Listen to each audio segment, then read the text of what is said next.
It started as one of those calm, almost too perfect mornings in Maple Ridge Estates, the kind where the air felt still, the lawns looked like they'd been manicured by professional landscapers, and the sound of birdsong carried across the cul-de-sac, like something out of a commercial.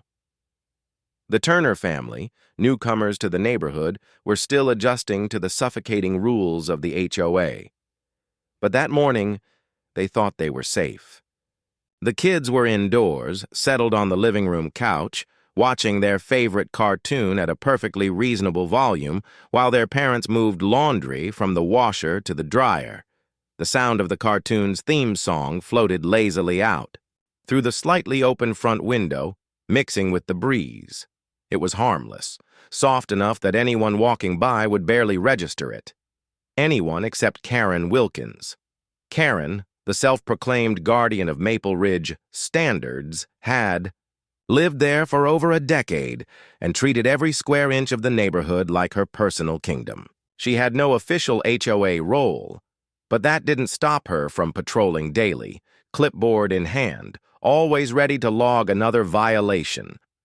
Whether it was a trash can left out for an extra hour or a garden gnome, not in keeping with community, aesthetics, Karen noticed it, and in her eyes this Saturday morning cartoon was a full-blown disturbance. She sat by her bay window, squinting through the blinds. Her pen scratched across her spiral-bound incident log as she jotted down the exact time, the offending house number, and her description. Television blaring, possible unsupervised minors. She convinced herself that the TV was not just loud, but a disruption to the peaceful environment the HOA promised in its bylaws. Unable to reach the HOA president, Karen decided the matter was urgent enough for the police.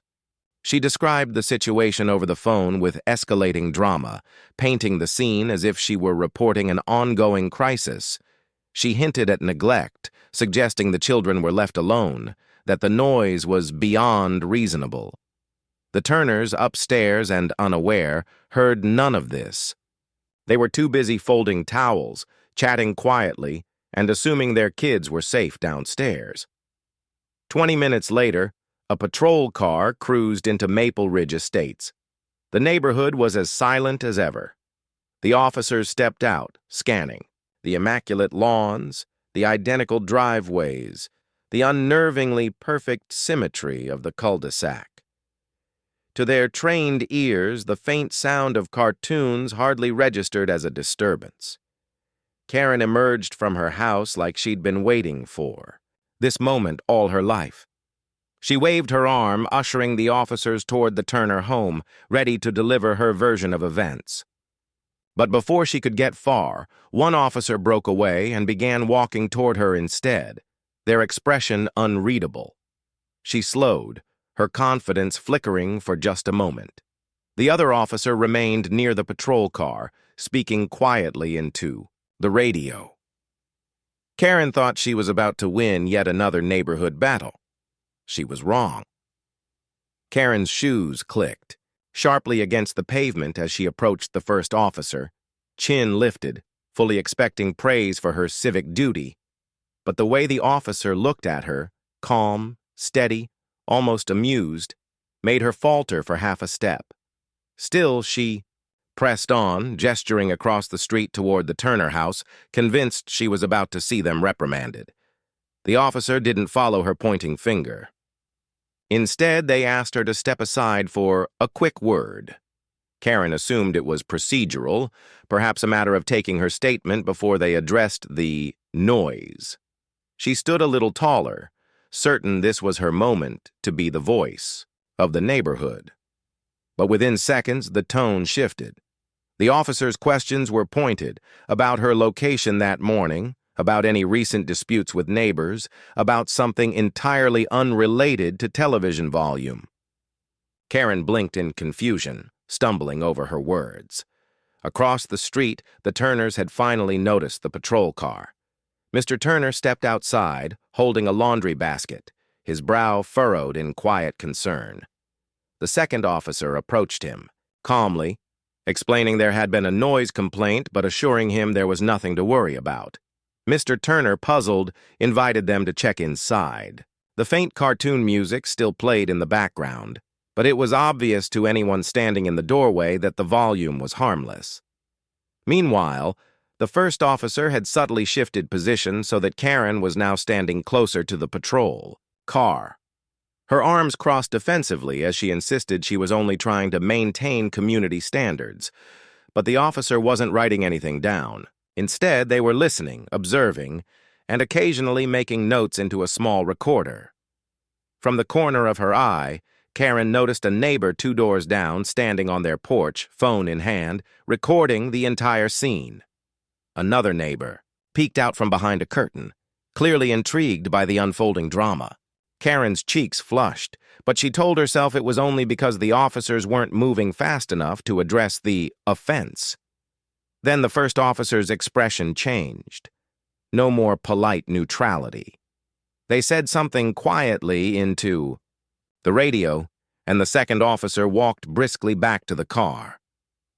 Karen asked what was happening, but the response she got was not an answer. It was a request for her to place her hands where the officer could see them. The Turners stood frozen, on their porch, watching in disbelief as the scene shifted entirely. One moment, Karen had been directing the officers toward them. The next, the officers were focused solely on her. In the stillness of the cul-de-sac, the sound of a Velcro strap tightening and the metallic click of handcuffs was louder than any cartoon could ever be. The neighbors watched silently, the hum of curiosity buzzing in the air. No one yet knew exactly what Karen had done, only that the complaint she filed was no longer the center of the story. Something much bigger was at play. The patrol car door opened with a creak, and Karen was gently but firmly guided inside. Her sunglasses slipped slightly down her nose, revealing wide, darting eyes as she scanned the gathering audience. The neighborhood, always quick to whisper but slow to act, was now leaning into the spectacle with open curiosity. The Turners stood, rooted to the spot, unsure whether to retreat inside or keep watching. Their laundry basket sat forgotten on the porch, a lone sock dangling over the edge. The officers exchanged a brief conversation, one of them glancing toward the Turners with an almost apologetic nod before walking back to their car. Word began to ripple through the cul-de-sac. One neighbor crossed the street and, in a hushed tone, muttered something about warrants and false reports. Another claimed they'd seen a cruiser outside Karen's place a few weeks ago. The speculation spread like wildfire. Everybody had a theory, but nobody had the full picture.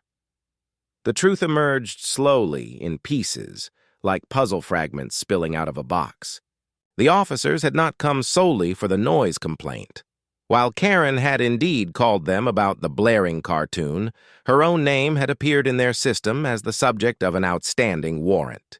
Months earlier, she had been caught, on security footage in another neighborhood vandalizing property during a dispute over a fence line. The case had been dragging on quietly, but her failure to appear in court had triggered the warrant. The irony was impossible to miss.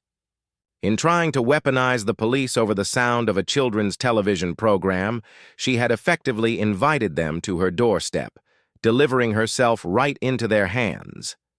The urgent call she had made had given them her exact location, saving them the trouble of tracking her down. As the officers secured her in the back seat, Karen sputtered explanations that no one could quite make out. The neighbors, phones in hand, were already recording the moment for posterity. The Turners stood awkwardly on their porch, unsure whether to feel vindicated or simply stunned. When the patrol car finally pulled away, the street fell into a strange hush. It was the kind of silence that comes after a storm, heavy and charged. People lingered outside, pretending to tidy their gardens or check their mailboxes, but their eyes kept drifting to the empty space in front of Karen's house. By late afternoon, the neighborhood grapevine was in full swing. Text threads buzzed. Social media posts went up. Videos of the morning's events began circulating. Grainy, shaky footage accompanied by captions like, HOA enforcer taken away in cuffs after bogus complaint, and karma arrives in under 30 minutes. Inside their home, the Turners closed their windows, turned the TV back on for the kids, and went back to folding laundry. The volume was exactly the same as before, but now no one dared to say a word about it. And somewhere in the county jail, Karen was probably wondering how a cartoon theme song had become the first domino in her very public downfall.